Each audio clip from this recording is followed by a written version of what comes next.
Well,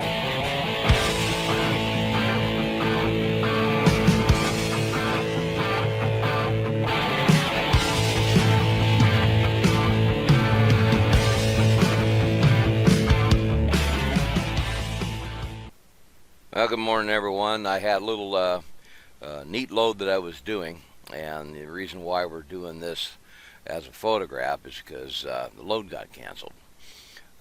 The load was completely on my trailer. It was tarped, chained, tied down. I was just doing bungees, and they called it and said that the load was canceled, or at least on hold because of its power company. These are steam turbine parts, and if they don't have a team in there to offload it and then take care of the equipment and everything, it was a snap. It was just something that happened. So I had a nice little load. I was just going to go 250 miles or 275 and get paid all right for it, get my restart, do my laundry, do all the other junk that we do. And so I'm going to kind of go through the photos here. I'll show you what it is. I don't have any photos of the tarping, but you can imagine it just up and over and strapping right there in that cradle, right behind the eyelet that had a strap there, and the same on the other side. Couldn't strap it in any of the metal stuff. All the rotors are not created equal. They're not the same. Some have fins that are really super, like razor sharp, and you have to blanket those. The reason why I don't show these loads, because most of the time it's in a plant where they don't allow any kind of video or anything like that. I asked for permission to do the photos here while I was outside, so I got permission for that, so nobody get mad or anything like that. But most of these places, that's the reason why you don't see a video, is because you can't do it.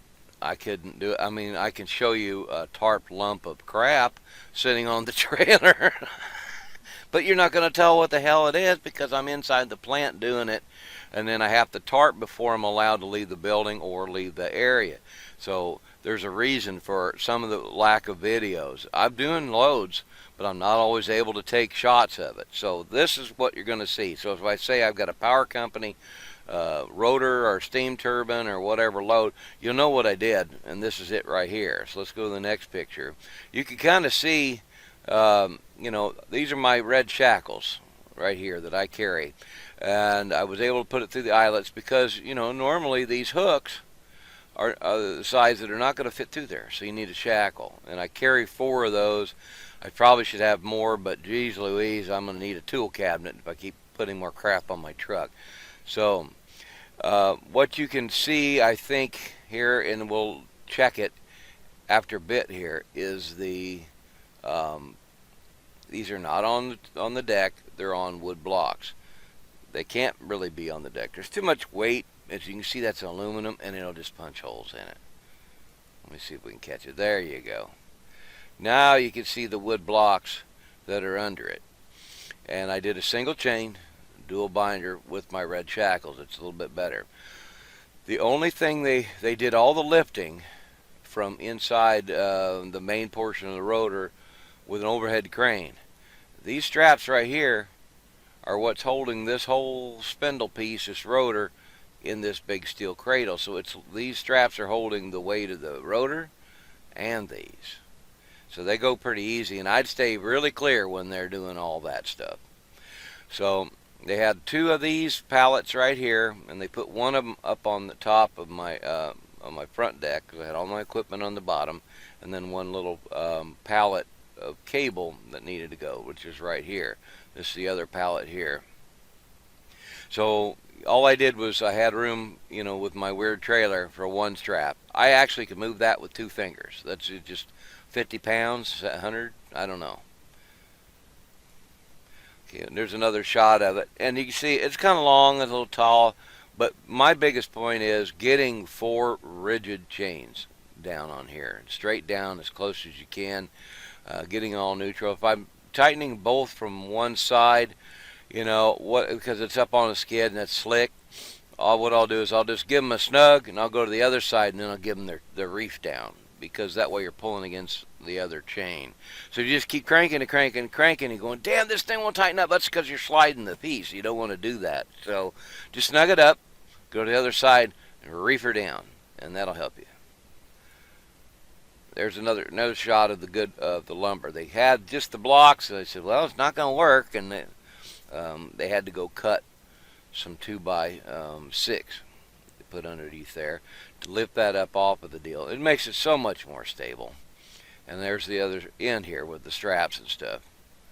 Let's see if we got anything else. I think that's about it. I think we went through, and I'll just kind of go through briefly. And I'm sorry, this is the only way that I can show it because it's all I got. My video camera went to crap, and I found out the car did fail. So it was on the way out. I couldn't shoot it. I couldn't find my other card. I apologize. I would have had a real live video for you. But it actually worked out good. I was able to get away from showing the folks that were doing the loading, and I, even though I had permission, I just trying to keep them out of it. So that was the inside bay.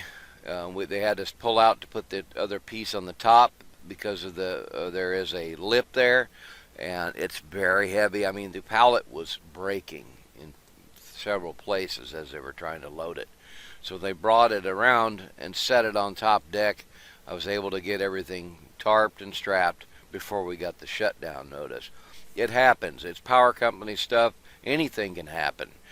Sometimes I sit and wait on these loads. I might wait a day and a half, and I'll sit there and be available because it's a spot market. They need to go now. They need to go to a power plant so it won't have a shutdown or an issue. And this is for people's, when you got 250,000, 500,000 people that may be without power because these parts didn't make it.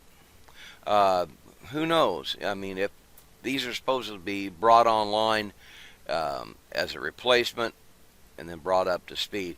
So we're doing a service and we need to be Johnny on the spot. That's why sometimes you may not hear from me for a while, or maybe have repeat loads or loads that I can't shoot. That's the reason why. Everybody wants more videos. It's great. I'm doing all the best I can to find ones that are unique. I'm glad that you guys really, really like that double motorhome chassis. That sucker had me nervous, and that's why I do what I do, is I go through on the details and show. When you see two blocks, a whole engine block in front of the chassis, all the weight that's sitting on there depended on a couple of blocks on that other load. So if any of you haven't seen that, go look up the double motorhome chassis. My gosh, that'll make your skin crawl for a minute or two, but everything made it just fine. So I've been doing a lot of these custom stuff and being a little bit more unique because I'm trying to stay away from the cheap commodity. I try to stay away from, I've hauled it before plenty. I've done 17 years of platform. Yeah, I've hauled it, most of it. So I've done a lot of hazmat, as you guys know. I've done lumber loads. They're back in company driver days. I've done plenty of those. And the foam board and this and that. I've done all that. So I've even done foam board on my step because it's decent. A lot of times I'll pay decent for that kind of thing. These loads pay really pretty good average and above average. So that's what I'm going to say about it. As far as pay goes, it depends. Sometimes they go way overboard. The ones that really go overboard are the automotive loads. We're talking $5 to $7 a mile. I mean, I'm not kidding. So when I see an automotive and there's a couple people that have specific dies or frames or racks or whatever that have to go, they pay for it because it's spot market. We need a truck and we need it yesterday. And then they call somebody and they bring us in, or they do a radius search, they call us on the phone, or I happen to be catching a load and seeing a radius search, and I'm talking about our load board. I'll catch it and give them a call. But most of the time, I just call the guys, say I'm going to be there. You got anything in that region, another hidden customer I'm not aware of. So I'm doing a lot of stuff out here, doing what I can, but I'm just communicating today so you guys will understand more about what's going on with videos and what's available, what isn't. And what's kind of cool about this place, when I go to check it out is that there is a little um, pizza joint. I can't remember the name of it. It's just over on the corner there. They've got it's been there since 1950. It's in the basement of a house, and it's pizza and Italian food. I go over there and eat. I really like the spaghetti and the other stuff like that. Pizza, that their style is really not my bag. The St. Louis flat pizza, cardboard looking thing, so not my deal. But they had other good food, and we were able to make up for something. So that's pretty much what it is. I'm on a restart since I had a cancel load. You know, luckily I was able to just get to a truck stop. I was, you know, low on hours anyways, and I could do my laundry and get some real sleep because I've been running, busting ass trying to get these loads on time to these power companies without delay and with no excuses. There is no excuses in trucking. So we'll see you guys on the road. Hope you liked it.